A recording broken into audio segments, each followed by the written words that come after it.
일단 간밤에 비트코인이 35,000달러 선도 깨졌었거든요. 38,000달러까지 갔었다가 다시 35,000달러를 내려가고 다시 36,000 지지해줬는데 또 오늘 이제 방송 시작하는 기준으로는 다시 35,570달러 선까지 현재 밀려있는 모습입니다. 자, 일단은 시가총액 자체가 전일 대비 1% 하락세가 나왔고요. 거래량도 전일 대비는 2% 내림세 현재 보이고 있습니다. 이 인플레이션 그리고 금리 인상과 관련해서 사실 모두가 파티를 즐기고 있는 가운데 지금 우리만 초대받지 못한 손님이 되어버렸는데 글로 갔나? 그러니까요. 자금이 그랬나? 사실 저희 시장이 돌기 위해서는 주식 쪽이 먼저 크게 한번 오르고 그러면 이제 그거에 차익 매물이 그대로 또 우리 시장으로 넘어와서 또 그 돈이 한 바퀴 돌고 뭐 이제 막 이런 식의 또 큰 그림을 보기도 하는데 어쨌든 주식이 이제 금리 인상 뭐 내년부터 당장 또 인하 뭐 3월부터 인할 수도 있다 뭐 이런 이제 소리가 들리면서 주식 시장이 다시 개화가 된다면 또 코인 쪽에서의 자금이 조금 주춤할 수 있진 않겠나 그런 생각도 들긴 하는데 일단 간밤에 비트코인이 조금 내리면서 다른 알트코인들도 당연히 같이 조금 흔들리는 모습이 나왔습니다. 그럼에도 견조한 상승을 보여주는 일부 코인들도 있지만 지금 비트코인의 도미넌스가 계속 하락을 하면서 이제 50.8%까지 내려온 상황이고요. 원래 53%가 넘었었죠. 그래서 비트코인 도미넌스가 줄어들고 투자자들이 어떻게 보면 좀 알트코인 쪽으로 최근에 조금 계속 눈을 돌리고 있지 않는 분위기이지 않을까라는 생각이 드는데 일단 시장 분위기를 좀 전반적으로 조금 한 장 정리를 해보자면은 JP모건이 보고서를 냈는데 조금 부정적으로 이야기를 합니다. 지금 우리가 즐기고 있는 이 암호화폐 시장 랠리 지나치다. 너네 현물 ETF 승인 가능성 가지고 지금 비트코인을 포함해서 암호화폐 시장 랠리가 이어지고 있는데 그 정도 아니다라고 조금 보수적인 관점에서 보고서를 공유를 했습니다. 지금 우리가 즐기고 있는 이 상승 호재성과 관련된 이슈들이 JP모건 입장에서는 모두 회의적이다라는 거죠. 왜냐하면 비트코인 현물 ETF가 승인이 되면은 신규 자금이 유입되기보다는 그레이스케일 비트코인 트러스트 이미 존재하고 있는 GBTC 혹은 비트코인 선물 ETF 혹은 채굴 기업 등에서 비트코인 상품에 있던 자금이 현물로 이동하는 거지 새로운 현물이 너네 시장에 들어가는 게 아니다. 그러니까 새로운 자금이 들어오는 게 아니라 기존 거기서 있는 애들이 이게 빠지고 절로 가고. 그게 지금 JP모건이 이야기를 하고 있는 거고요. 그리고 또 저희가 비트코인 ETF뿐만 아니라 리플 승수와 관련해서도 저희가 올해 여름부터 계속 리플은 좋은 분위기 이어졌잖아요. 근데 리플뿐만 아니라 지금 SEC랑 법적 다툼을 이어가고 있는 뭐 여러 가지 회사들 그레이스케일도 있겠고요. 이런 판결이 너네가 지금 승리한 것처럼 생각하고 이미 축배를 들고 있는데 그것도 자축하지 말아라. 아직 판결 안 났다. 그리고 어떻게 될지 모른다. 그리고 만약에 SEC가 패배를 하더라도 얘네가 패배하는 순간 동시에 너네 시장은 더 강한 규제 압력에 놓이게 될 것이다. 라고 이야기를 하면서 지금 우리 모든 SEC랑 싸우는 것을 다 이기고 있지. 이거 봐라. ETF 이제 곧 나오지 하면서 파티 즐기는데 지나치다.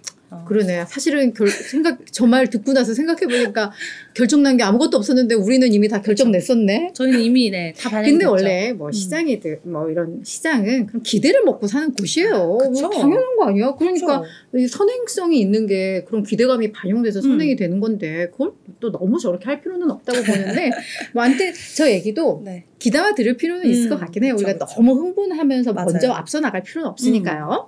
잠깐 우리 게시판에 좀 보자면 우리 쭈쭈베이비님. 나 쭈쭈베이비님 진짜 무슨 선물이라도 드리고 싶은 게 왜? 우리 개장방송 하잖아. 개장방송도 보셔. 새벽에?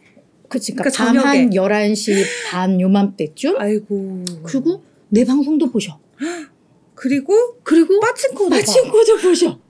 우리는 너무 감사한 거지. 너무 한 분 한 분이 너무 소중한데 그 세 개를 다 보고 계시니까 너무 감사하고 그래서 나 다 본다고 백수라고 생각하지 마시려 했는데 그런 생각 절대 하지도 않았고 너무 감사할 뿐이고 감사합니다. 그리고 코인 투자는 원래 안 하세요. 우리 쭈쭈베이비님이 미국장 투자하시는 분인데 솔라나가 자꾸 눈에 밟히나 봐. 밟히죠. 그래서 특히 이게 상승하는 흐름이 딱 쭈쭈베이비님 스타일이다 이렇게 얘기해 주셨는데 우리 솔라나 관련해서도 나오는 얘기들 계속 업데이트 해드릴 거고요. 그 다음에 우리 최영희님과 우리 알렉산드님 오셨는데 알렉산드님 해피데이. 너무 좋네. 해피데이보다 삐데이로 하니까 뭔가 삐되는 느낌도 나고 좀 삐드는 좀 느낌. 이상한가? 어떤 느낌이에요? 저 잘 이해가 안 되는데. 그냥 여기에서 계속 이렇게 안주하고 안주하는. 머릿속으로 지금 이걸 어떻게 말해? 아. 아니요. 그냥 좋았어. 그냥 귀엽고 네, 그러니까 삐약삐약 느낌도 좀 삐약삐약. 나고. 좋네요. 해피데이 귀엽네요. 너무 좋습니다. 네. 최영희님도 너무 감사드리고요. 이렇게 또 우리 계신 분들 소개하고 또 넘어갈게요. 왜냐하면 이제 비트코인 얘기를 해야 되는데 네. 할 얘기가 좀 많을 것 같아요. 간밤에 갑자기 이런 것도 좀 이상하고 해서 그래서 먼저 저희 게시판부터 확인한 건데 네. 자 비트코인 어떤 내용들이 좀 업데이트가 됐어요? 지금까지 비트코인이 오를 수 있었던 가장 큰 이슈가 뭐예요? 현물 ETF. 현물 ETF죠. 그러면 내리는 이유는 바로 그 현물 ETF와 관련돼서 부정적인 소식이 네. 전해질 수도 있다라는 가능성 때문에 비트코인이 내린 거다. 그럴 리가. 라고 분석을 합니다. 일단 블룸버그 애널리스트는 비트코인의 ETF 승인 연기 가능성이 높다라고 이야기를 하면서 간밤 나왔던 비트코인의 하락 요인이 바로 이거다. 라고 이야기를 합니다. 지금까지 뭐 비트코인 ETF 승인으로 우리가 올라갔는데 맞아요. 내리는 이유 또한 ETF 승인과 관련된 이슈다라고 이야기를 하는데 연기된다는 게 얼마나 연결된다는 거야? 지금 사실 이 비트코인 ETF를 놓고 곧 승인 날짜가 다가오고 있잖아요. 그래서 지금 보통은 우리가 2024년 1월 10일 이전에 승인될 가능성이 90%가 넘는다라고 이야기를 했었는데 지금 그 1월 달까지의 확률이 90%인 것도 조금 조심스럽게 예측을 해야 되고 그리고 지금 사실 11월 17일 날에 2개 ETF 승인 데드라인이 남아 있고요. 그 다음에 11월 21일에 이제 글로벌 X의 두 번째 데드라인이 있어요. 그러니까 11월 17일은 첫 번째 데드라인인 회사가 2개가 있는 거고 11월 21일은 두 번째 데드라인의 회사가 있는데 이 3개가 일단은 미뤄진다는 거예요. 그러니까 당장 17일 거와 21일 게. 근데 우리 사실 11월 기대를 하진 않지 않았어? 그래도 1월 안으로 승인이 되기 위해서는 얘네가 됐었어야 되는 거야. 근데 얘네가 안 되면은 다 1월 중순 이후로 밀리는 거기 때문에 사실 투자자들은 이 11월에 설마 하지 않을까 하는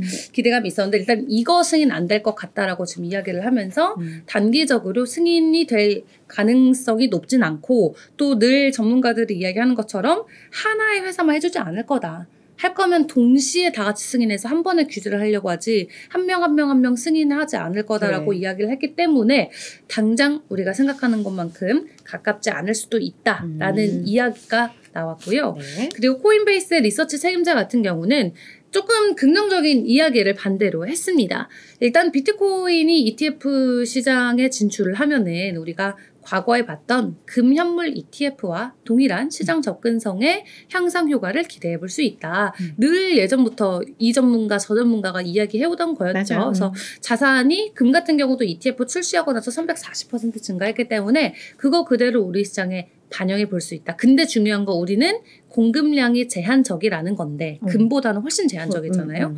공급량이 우리는 2,100만 개밖에 없어 전 세계. 근데 채굴 가능한 비트코인이 이제 200만 개밖에 안 남았습니다. 그러니까 새로 사실 분들은 이제 우리가 팔지 않는 이상 기존 홀더가 안 팔면 채굴해서 나오는 것만 사야 되는데 그게 200만 개밖에 없다라는 거예요.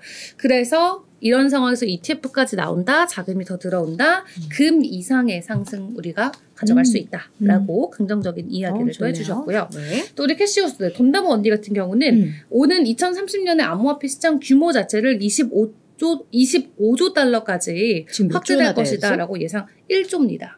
정말? 25배. 되게 큰 얘기구나 이거. 네, 1조 달러인데 지금 25조 달러까지 좋네요. 상승할 수 있다. 지금 불과 7년 남았네요. 10년 안팎으로 25배 갈 만한 시장, 바로 암호화폐 시장이라는 거 여러분들 생각을 해주시면 될 것 같고. 저 언니 좋아.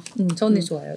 자, 그리고 비트코인이 반감기 전후로 목표가가 5만 달러 정도가 될 것이다 라고 이 한 트레이더가 애널리스트가 이야기를 했습니다. 그래서 지금 가격대 대비해서 뭐 큰 상승폭은 아닌데 이 이동평균선을 놓고 차트 분석을 해봤을 때 반감기 전후기 때문에 이제 내년 상반기까지 목표가를 5만 달러로 현재 잡은 거예요. 그래서 지금 비트코인 가격이 200일 이평선 상단에 위치해 있기 때문에 여기에서 이제 단기평까지 뚫으면 당연히 강세 신호로 우리가 작용해 볼 수 있겠지만 일단 피보나치 되돌림을 적용해서 봤을 때 다음 목표가 48,000달러다라고 이야기를 했고 그리고 또 비트코인 가격과 관련해서 또 다른 전망들도 함께 확인해 보도록 할 텐데요. 사실 이미 이 가격이 뚫렸어요. 여기서 36,000달러 아래까지만 안 내려가면 된다. 만약에 36,000달러가 뚫려서 내려가면 30,000달러 초반까지 한 번에 내려갈 수 있는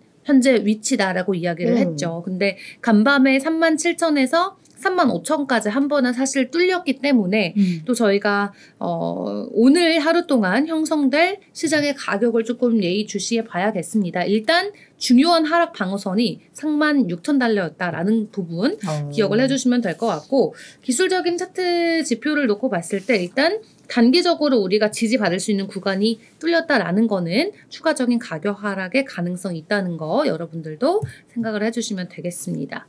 자, 이 분석가 같은 경우도 또 똑같이 이야기를 하죠. 여기도 30,000달러에서 31,000달러까지 하락할 가능성이 있다. 투자자들 주의가 요구된다라고 어제 또 전해왔습니다.